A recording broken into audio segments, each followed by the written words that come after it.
ಅಣ್ಣಮ್ಮ ದೇವಿ ಉತ್ಸವ ಸುಮಾರು 30 ವರ್ಷಗಳಿಂದ ಏನು ಮೇಲ್ಪೇಟೆ ಧರ್ಮರಾಜ ದೇವಸ್ಥಾನದ ಗೌಡ್ರು, ಯಜಮಾನರು, ಕುಲಸ್ಥರು ಎಲ್ಲ ಸೇರಿ ಪ್ರತಿ ವರ್ಷ 1 ವರ್ಷ 2 ವರ್ಷ ಕೆಲವು ಯುವಕರಿಗೆ ಒಪ್ಪಿಸ್ತಾರೆ. ಈ ಬಾರಿ ಲಕ್ಷ್ಮೀ ನಾರಾಯಣ ಅಂತ ಅಪ್ಪಿ ಅವರು ಬಹಳ ವಿಜೃಂಭಣೆಯಿಂದ 3 ದಿವಸ ಕನ್ನಡ ರಾಜ್ಯೋತ್ಸವ, ಅಣ್ಣಮ್ಮನ ಕಾರ್ಯಕ್ರಮ, ಆರ್ಕೆಸ್ಟ್ರಾ ಮುಂತಾದ ಹಲವು ಕಾರ್ಯಕ್ರಮಗಳನ್ನ ತಂದು ಇಡೀ ಟೌನ್ ಎಲ್ಲ ಅಣ್ಣಮ್ಮನ್ ಕರ್ಕೊಂಡ್ಬಂದು ಊರ್ ಚೆನ್ನಾಗಿರ್ಲಿ, ಊರ್ ಒಳ್ಳೇದಾಗ್ಲಿ ಅಂತ ಈ ಅಣ್ಣಮ್ಮನ ಕಾರ್ಯಕ್ರಮನ ಬಹಳ ವಿಜೃಂಭಣೆಯಿಂದ ಮಾಡಿದ್ದಾರೆ. ಈ ಕಾರ್ಯಕ್ರಮಕ್ಕೆ ಯಾರ್ಯಾರು ಸಹಕಾರ ಕೊಟ್ಟಿದ್ದಾರೆ, ಯಾರ್ಯಾರು 3 ದಿವಸ ತಮ್ಮ ಕೆಲಸ ಎಲ್ಲ ಬಿಟ್ಟು ಆ ತಾಯಿ ಅಣ್ಣಮ್ಮನ್ಗೆ ಸೇವೆ ಸಲ್ಲಿಸಿದ್ದಾರೆ, ಅವ್ರಿಗೆಲ್ಲರಿಗೂ ಆ ಅಣ್ಣಮ್ಮ ಒಳ್ಳೇದ್ ಮಾಡ್ಲಿ, ಊರ್ಗ್ ಒಳ್ಳೇದಾಗ್ಲಿ. ಇಲ್ಲಿ ಇರ್ತಕ್ಕಂಥ ಎಲ್ಲಾ ಯುವಕರ ಏನು ಸೇರಿ ಈ ಕಾರ್ಯಕ್ರಮ ಮಾಡಿದ್ದಾರೆ, ಎಲ್ಲರಿಗೂ ಅಣ್ಣಮ್ಮ ತಾಯಿ ಒಳ್ಳೇದ್ ಮಾಡ್ಲಿ. ನಮಸ್ಕಾರ. ವರ್ಷದ್ದು ಅಣ್ಣಮ್ಮ ದೇವಿ ಉತ್ಸವ ಗೌಡ್ರು, ಯಜಮಾನರು, ಕುಲಸ್ಥರು ಎಲ್ಲಾರು ಸೇರಿ ಈ ಸತಿ ಹುಡುಗರಿಗೆ ಎಲ್ಲಾರು ಸಹಾಯ ಮಾಡಿದ್ದಾರೆ.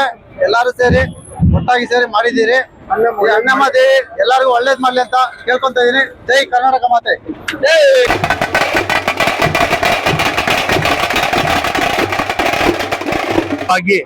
ಕೊರೋನಾ ಬಿಟ್ರೆ 2 ವರ್ಷ ಮತ್ತೆ 1 ದಿವಸ ನಿಲ್ತಿರ ಅಮ್ಮನ್ನ ತಂದು ನಾವು ಪಾದಾರ್ಪಣೆ ಮಾಡಿದ್ದೀವಿ.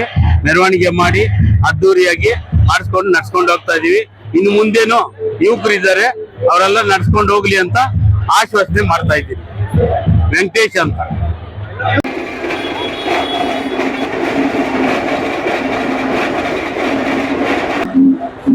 ಹೊಸಕೋಟೆ ಟೌನಿನ ಅದ್ದೂರಿಯಾದ ಕನ್ನಡ ರಾಜ್ಯೋತ್ಸವ ಅಂದ್ರೆ ಅದು ಮೇಲಿನಪೇಟೆಯಲ್ಲಿ ನಡೆಯುವಂತ ಒಂದು ಕನ್ನಡ ರಾಜ್ಯೋತ್ಸವ.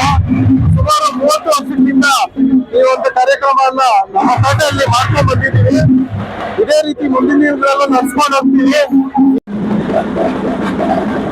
ಫಸ್ಟ್ ಎಲ್ಲರಿಗೂ ನಮಸ್ಕಾರ.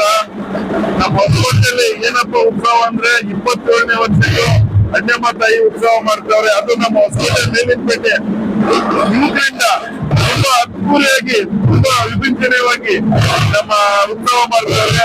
ಆ ತಾಯಿ ಎಲ್ಲರಿಗೂ, ಹೊಸಕೋಟೆ ಜನತೆ ಎಲ್ಲರಿಗೂ ಒಳ್ಳೇದ್ ಮಾಡಿ.